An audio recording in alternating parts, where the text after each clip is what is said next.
Hello and welcome to Domed Podcast. We are your hosts, Mistress Gemma Li and Goddess Seraphyna. Together, we will reveal the art and lifestyle of all things BDSM, kink, and FemDom, sharing our musings and exploring the nuances of the taboo. Thank you for joining. Are you ready to be domed? Today on Domed Podcast, we have a very special guest with us. We will be interviewing and sharing a perspective that both Gemma and I find to be important and necessary in providing when talking about DS dynamics as well as BDSM. Without further ado, I introduce Gemma's pup. Hi, Pups. Thank you so much, Goddess, and thank you, Mistress Gemma, for having me. It's truly an honor to be on the podcast. Yeah, thank you for being here. So you've been one of my longest submissives. How long have we been seeing each other now? We have been seeing each other for about 3 years now, Mistress. Yeah, since the beginning of my career, huh? And Pups feels incredibly lucky to have met you at that point. Yeah, same here. Tell me a bit about yourself, or give our audience a little introduction to Sure. who you are. Thank you, Mistress. My name is Pups. I am your owned and collared submissive. I am in my mid-40s, and I have lived all over the world and moved to the Denver area fairly recently, at which point I started serving you. I've really been kinky since the dawn of my sexuality, probably even before that point if I had realized what I was truly thinking. And I've been actively playing for about 25 years now. I think first and foremost, I'm a service submissive. I'm a heavy masochist. I am your financial servant. I am your cuck, and I'm chaste for you. I'm tattooed as your property and your puppy. And I'm really just incredibly grateful that you allow me to be part of your life. I'm so proud to be owned by you, and I'm enormously proud of the growth that I've experienced under your leadership. You truly own my heart, mind, body, and soul, and they are yours to keep for as long as it should so please you. Oh, thank you, Pups. You're welcome, Mistress. Pups is a little nervous. I want to do you proud. Well, it's good to be a little nervous, keep you on your toes. I mean, you didn't always identify as a masochist, but we could dive into that later. As you please, Mistress. Yeah. So I'm very excited, Pups. I'm going to minimally look at you, so I do need to let you know this. I really wanted to have you on because showing your care and devotion for Gemma was really important to both of us as well as myself in sharing, and also exploring your mind and what really makes you just adore her, which to me is very easy to see, and I'm really looking forward to diving in more. Yeah, well, first, curveball question, one that you may not be expecting. I think this would be a fun one. Gemma, I want you to ask this. Okay. So what makes humiliation enticing for you in a consensual setting where, in normal or any other setting, it's not something you would gravitate towards?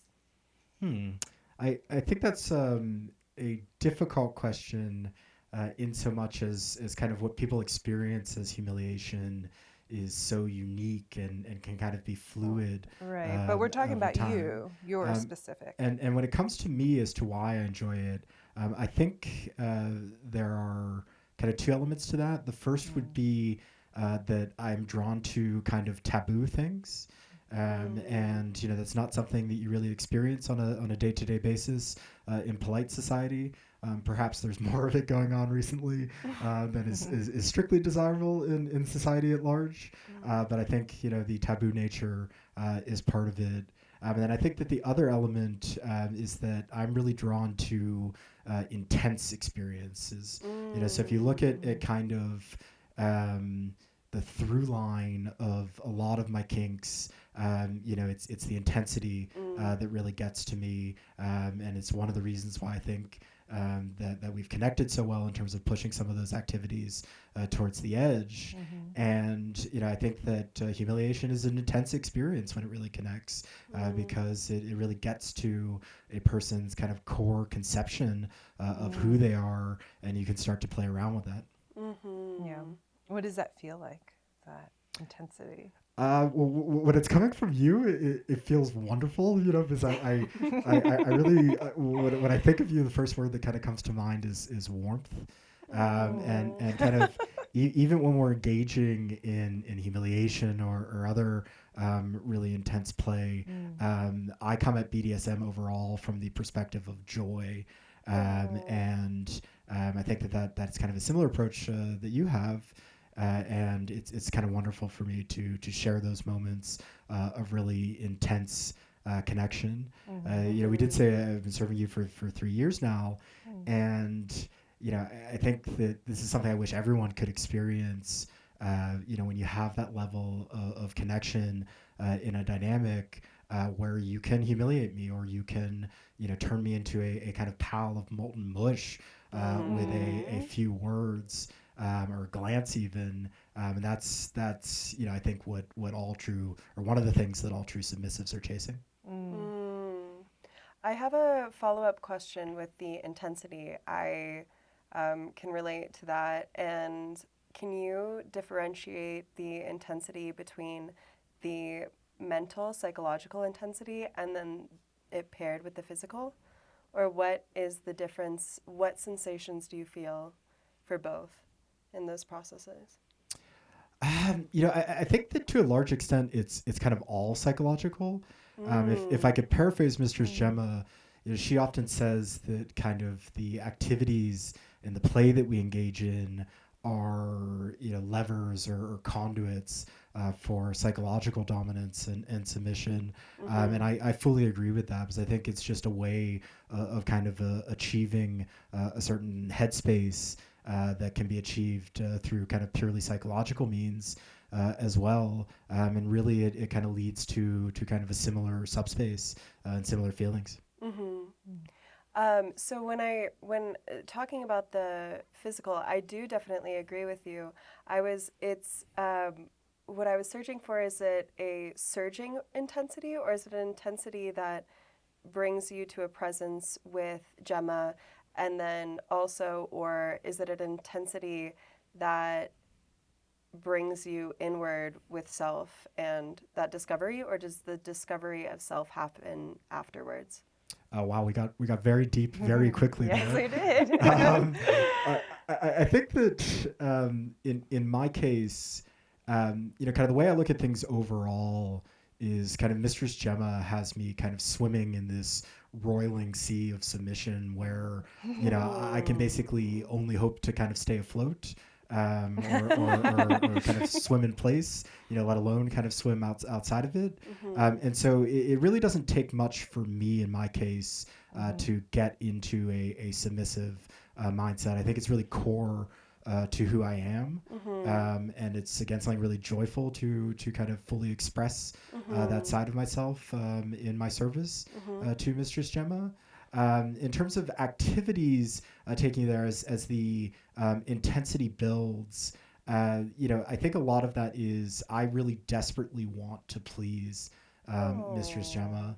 And I sincerely mean that, that I've really dedicated my life and kind of arranged it around pleasing her, making her happy, and helping to genuinely meet her needs. And so if I'm feeding off of her energy when we are doing kind of a let's say activity, I'm not sure exactly what I can say on the podcast. I'm willing to push myself and go really far to satisfy her, which is something that Mistress Gemma kind of alluded to. I've struggled over time with whether or not I should really classify myself as a masochist or just somebody who is very devoted to pleasing Mistress Gemma. I mean, I do think you're a bit of extremist. You mentioned that. You like the intensity, right? That was what you said earlier. And that is just part of who you are as a submissive as well. And so yeah, I don't think it's something that you could completely parse apart. And also, we've been working on you being a bit more aware of your feelings and understanding your feelings, right? So I think that is also part of the process of maybe over time you'll come to an understanding, or perhaps it's just it's not mutually exclusive by any means. But would you say that we have a total power exchange, a TPE? I think we absolutely have a total power exchange relationship, which is something I'm thrilled to be engaged in with you. Because, really the critical distinction there, it kind of gets back to what I was saying. It's not really about play or even primarily about BDSM play. What distinguishes our total power exchange relationship is that you have absolute authority over my life at all times and in all places, which is exactly the way I kind of want it to be. And that's not to say that I don't have limits. Because of course I have limits like anyone else. But what I'm really saying there is that we have built up so much trust over time, which I think is not something that's always come kind of easily to Pups. You're such an amazing communicator. You have always made me feel appreciated and heard and seen. And those are the foundations of a successful BDSM dynamic, and it's what allows us to kind of explore that intensity. And I think that I would even go so far as to say that in any real kind of dom sub relationship, if the sub is not at least open to exploring that type of power exchange, then they're not really submitting. To me, that's kind of not true submission. I think you're also right that there is kind of a more primal element to it as well, where I'm not sure if endorphins are really the best word to describe it, but certainly not even necessarily with it kind of intense kinetic activities, but some of the times where you've had me absolutely frightened, these kind of they stick in my mind as some of my favorite moments, because When you get yourself all worried and your panties in a bunch.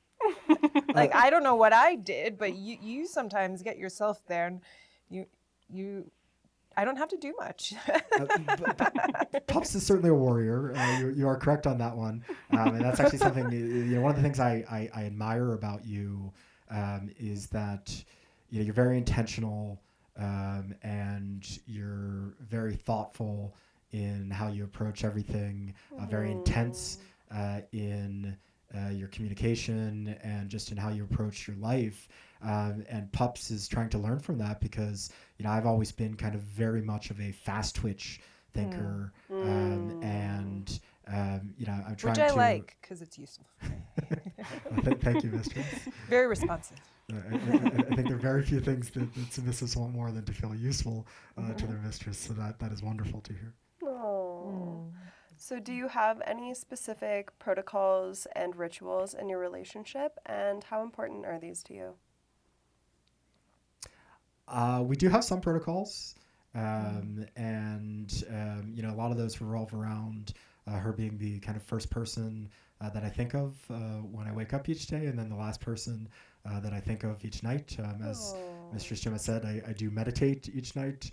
A lot of that time meditating is thinking about my submission to her, and my mind is kind of a constant churn of ideas as to how I can better serve her and improve myself. And then I say a mantra before I go to sleep. And then we've also incorporated other protocols. I wouldn't say that our relationship is kind of high protocol, but certainly I really value what we do have in place because I really like anything that helps me feel closer to my mistress.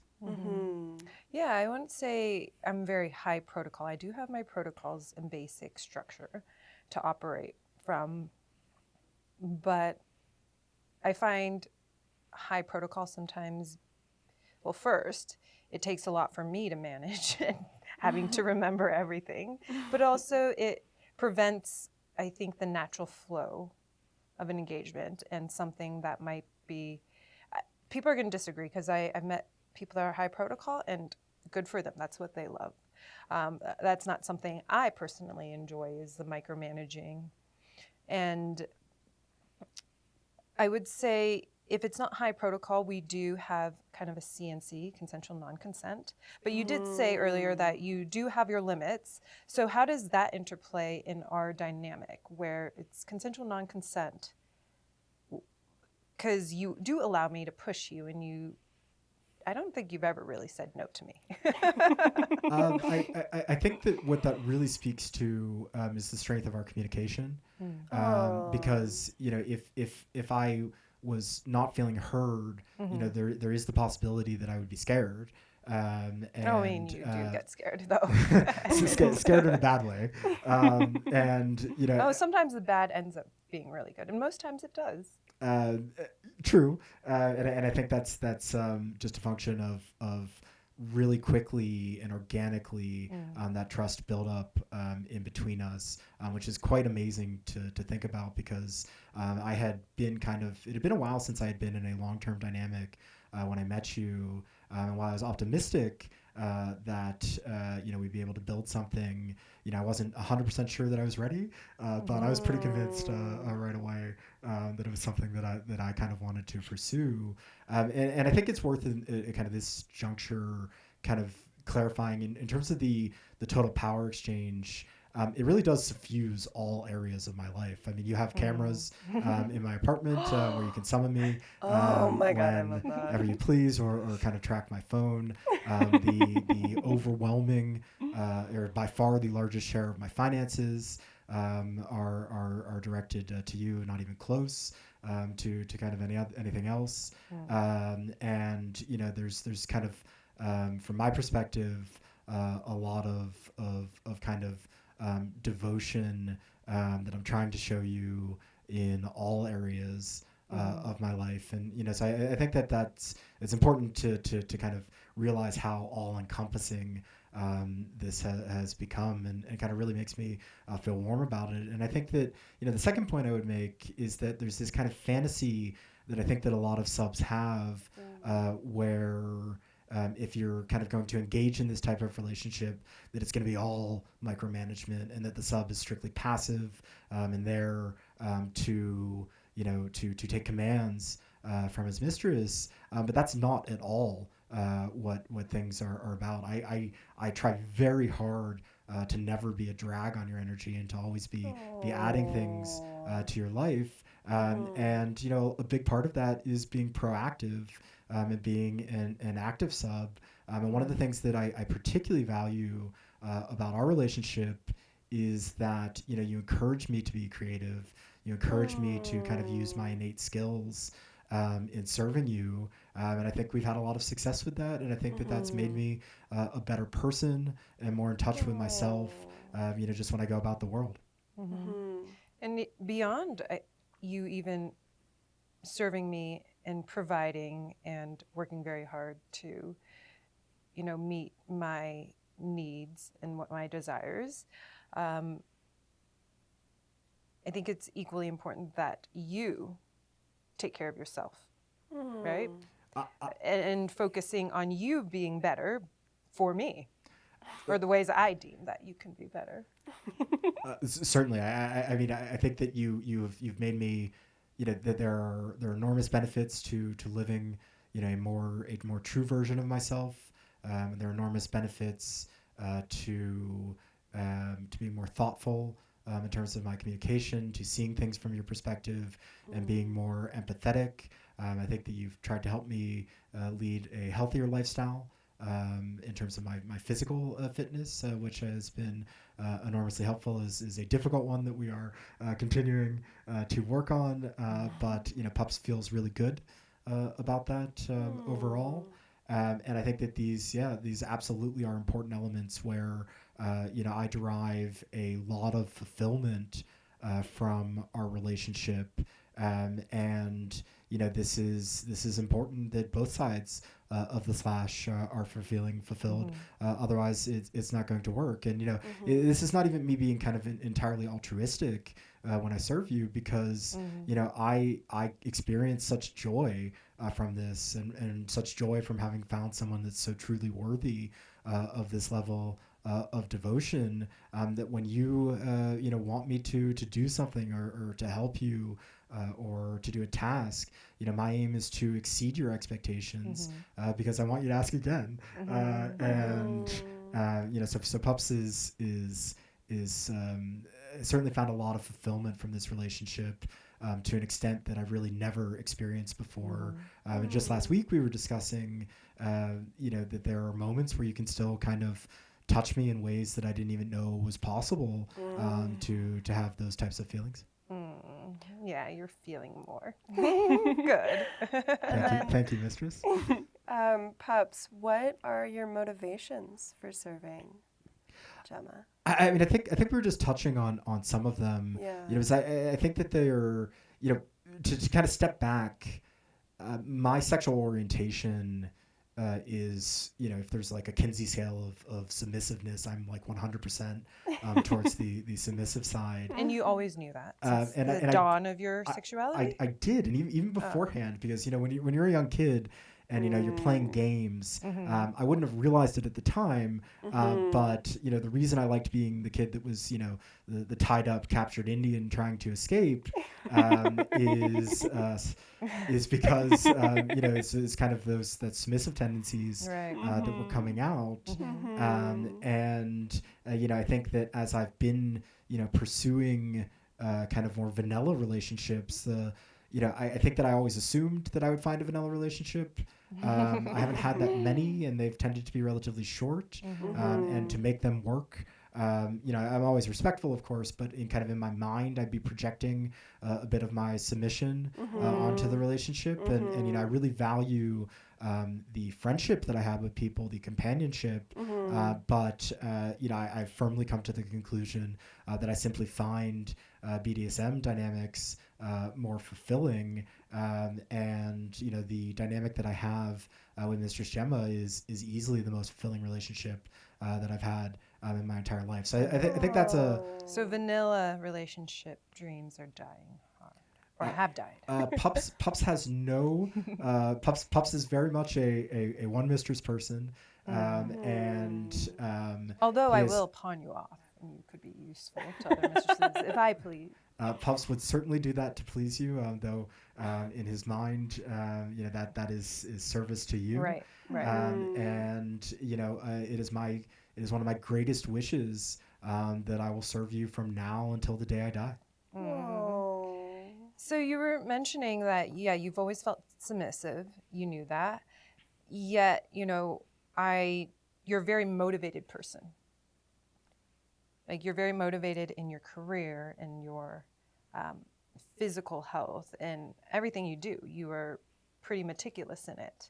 So how do you view submission versus motivation? Because do you think there's some misguided perceptions about what submission is, and how do you link those two for yourself in serving?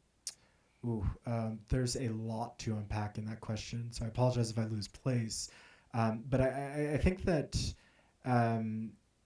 the submission versus motivation, when we talk about the motivation side of that equation, certainly there is a sexual component to that, which which adds a little spark of motivation, let's say, and taps into a desire, and certainly the frustration, for lack of a better word, I experience as your chastity slave, can add to that, and can help with motivation. But I also think that you're right that I'm intrinsically driven, and it's something really in my work, in my plays. I'm into kind of endurance sports.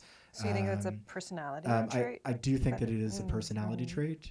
Where I'm able to drive myself. I would say one of the things that distinguishes our relationship from some of that more typical kind of, let's say career-driven stuff, I will begrudgingly do a lot of the stuff that's necessary to further one's career.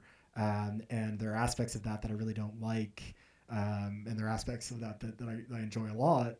But when it comes to kind of you telling me something, at this point, I really can't help myself but kind of immediately kind of start thinking through the best way to satisfy your request, even to the point where if I'm working, I kind of have to slow down and say, hey, I need to take a pause and do this when I have time. And that applies to kind of things that I would otherwise enjoy, but also other things that maybe I'm not quite as kind of innately skilled at or are more difficult to me. Certainly I'm more brains than brawn when it comes to executing your tasks. And that's really fascinating to me, and I think it really speaks to how well you've trained me as your submissive. And that's something that makes Pups all gooey and mushy thinking about. So Pups, I actually want to switch it a little bit and ask, what is the most challenging thing about serving Mistress Gemma? That's actually an easy question to answer, because it's not the intense play. That's simple. Mistress Gemma is never far from my thoughts. She's always someone I'm thinking about, and easily the most challenging thing that I encounter is that I'm yearning to spend time with her, to be close to her, to feel close to her, and that can get really intense at times, and is definitely the most challenging thing I deal with. And then how do you work with that when those emotions and feelings come up? Sure. I think I have a multi-pronged approach to this. And, hopefully this is kind of useful to other submissives who might be listening to this, because I think that this is probably, a universal challenge for people. I think the first thing to bear in mind is that if you're always looking forward to something and kind of building to something and working on things for your mistress and serving them the best way that you can, that having something to look forward to, I think is really important, and showing your mistress that you're willing to be devoted and to show up for her over time, I think is something that she's more likely to reciprocate. So I even when we started, I would schedule our next meeting right away, and then as we've kind of developed a kind of deeper relationship, I really most like to be actively doing something to help my mistress, and that can take many forms. And most of those forms, they don't involve bothering her or pestering her for her attention. I've built a website where I have all sorts of travel and dining recommendations for where she's traveling. And, I spend hours and hours building that and updating it continuously so that it might be useful to her and, make her life that much better, because I want to delight her in terms of making her experiences better. So I think doing things like that is important. I think that the kind of another aspect of this is that you just have to accept at some point that you are going to be consumed by her, and that is kind of the reality, and to the extent that you can, I think that you should take joy in that. When I'm thinking about Mistress Gemma actively, which is kind of what I was calling my sexy meditation time earlier. I'm very happy. There's nothing I'd rather be thinking about in my life, and so I value that time that I spend thinking about her. And then finally, I think that you also have to have balance in your life. I have a lot of interests. I have a very strong group of friends. And I'm a super nerd when it comes to backcountry skiing. So I'm very excited about the ski season. I do other sports where I spend a lot of time kind of biking, and the access that we have to the outdoors here in Colorado is fantastic. And I think that if you're not a well-balanced person and kind of working on yourself, you're not going to offer much to your mistress. You're just going to be a drag on her energy. So I think that's very important as well. Do you have any pointers for submissives that are looking for DOMs in a long-term, more lifestyle setting? I think that this is kind of stating the obvious, but I think that one of the big things to bear in mind is that a lot of people come into these types of kind of dynamics, or they're looking for them, and they're not really thinking with their big brain.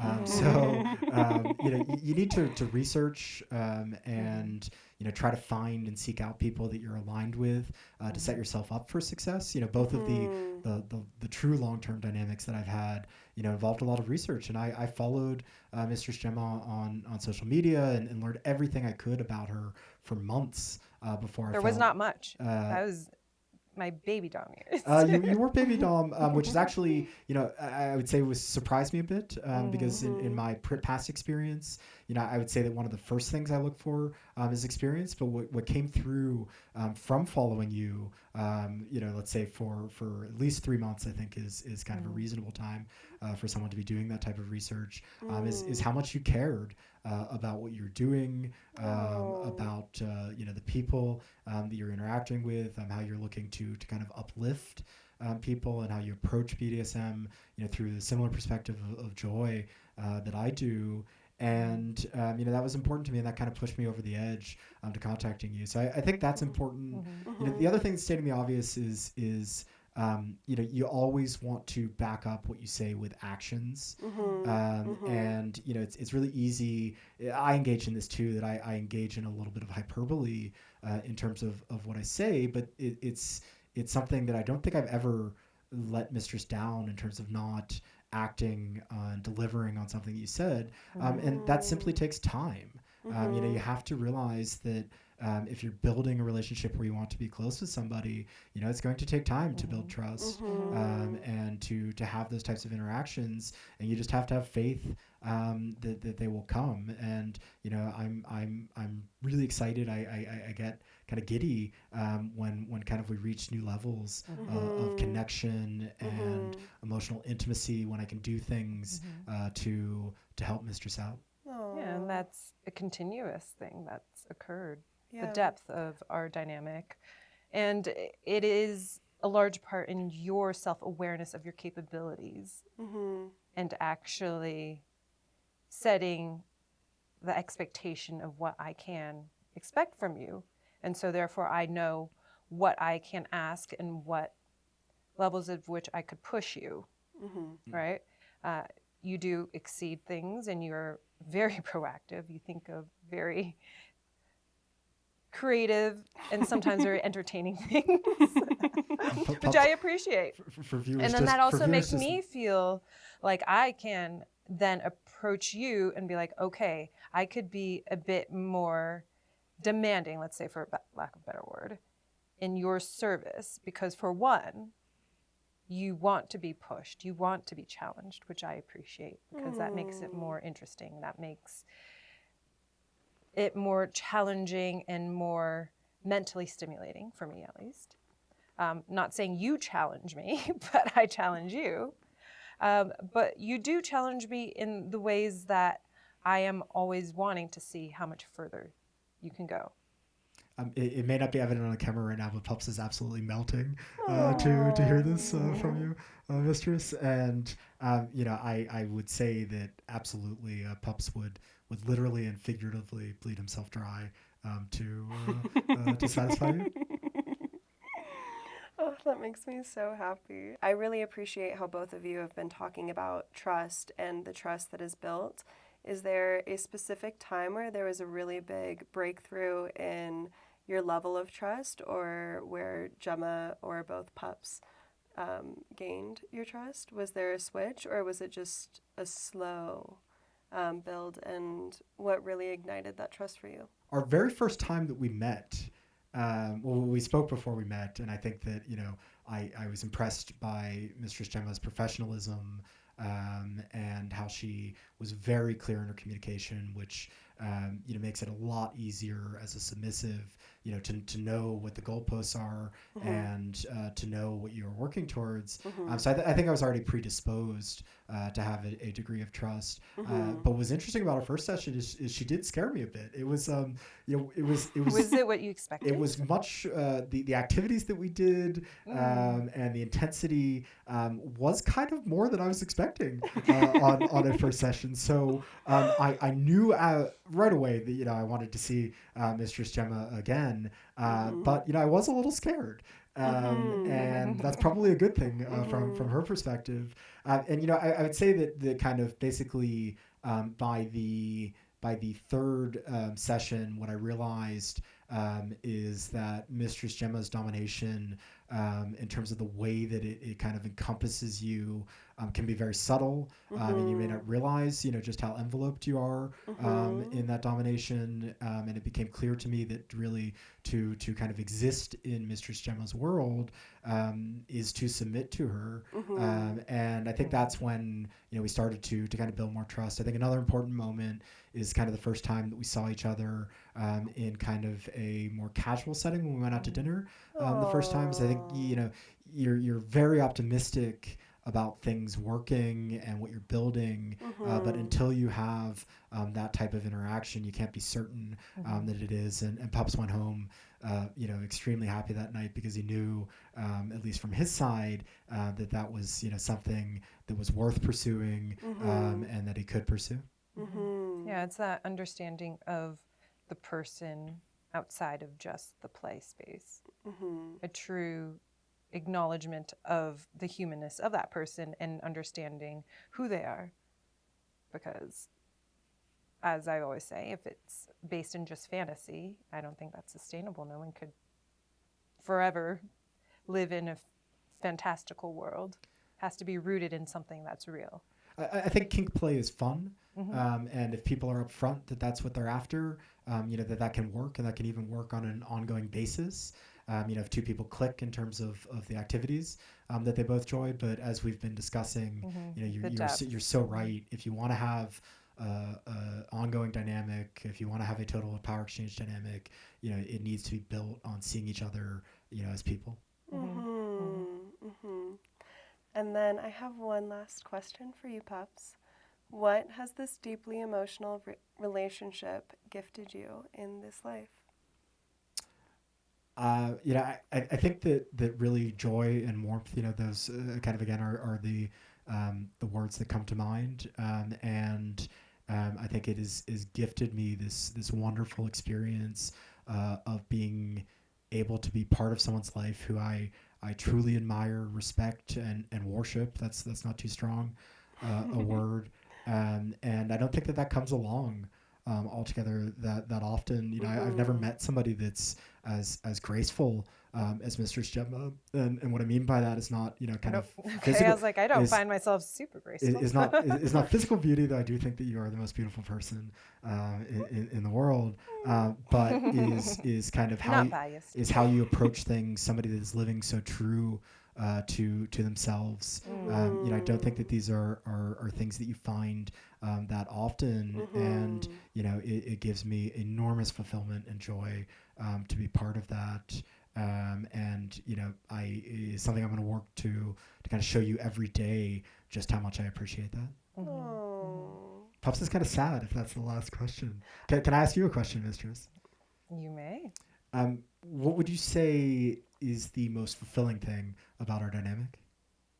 I think what is most fulfilling is the continual growth and depth of which we explore, because it continues to unravel and reveal itself in levels that I wasn't sure was possible.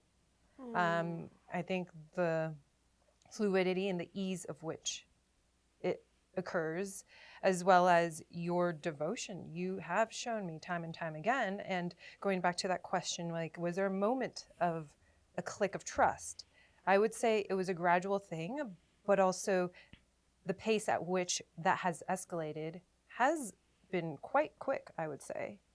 In the way that you've devoted your life and your resources and the way that you show up. For example, you are still the only submissive that knows where I live, that comes over and does things for me. You know, that level of trust that we could go beyond just that professional and into a lifestyle. And then also, you've shown that you're willing to work on yourself, that you're willing to look at yourself and strive to do better in ways that I may view or deem that I want you to focus on, but also you have learned to take that on your own as well. And you've continually made the progress. And so for me, that means I could have a dynamic where I could also grow with it. And that's the sustainability of it. And for sure, the way that you work super hard for me. Yeah. Pups loves to be used by you, mistress, and I would just say I really want to. I realize how special that is what you just said, and I see it and I appreciate it so much. So thank you, mistress. I do have a question. Was there ever a time that you questioned the dynamic? Absolutely not. Really? So I think that in answering that question, it is not lost on me the enormity of what we do and how this has completely altered my life trajectory, mostly in good ways. You know, I'm far more selfless, I think, than I was over time. But the scale of that sacrifice, I guess, is what I'm saying, is not lost on me, and the scale of the work that I put in to serve you is not lost on me. But I have not once for a moment questioned my commitment to you, and you know, to be honest, I can't even kind of imagine that because I think that, you know, we're like anybody. I'm like anybody. I'm not perfect. You may be, but I'm not perfect. And you know, I think that Might be biased again, but okay. and I think that, you know, we can always talk through things, and you know, as I said, you make me feel appreciated and heard, and you know, this is wildly beyond kind of what I could have dreamt of in terms of submitting to someone. And now I've achieved full molten mush. No, yeah, you're repeating yourself. I'm surprised you're able to articulate as well as you can. Thank you, mistress. Good job. Well, thank you for joining us on our podcast and sharing your view and perspective, and for your servitude. Thank you, mistress. It's been an honor. Yeah. Thank you for joining our podcast. Did you enjoy being domed? Like, subscribe, and add your worships in the comments. Follow us on all socials linked in the bio below.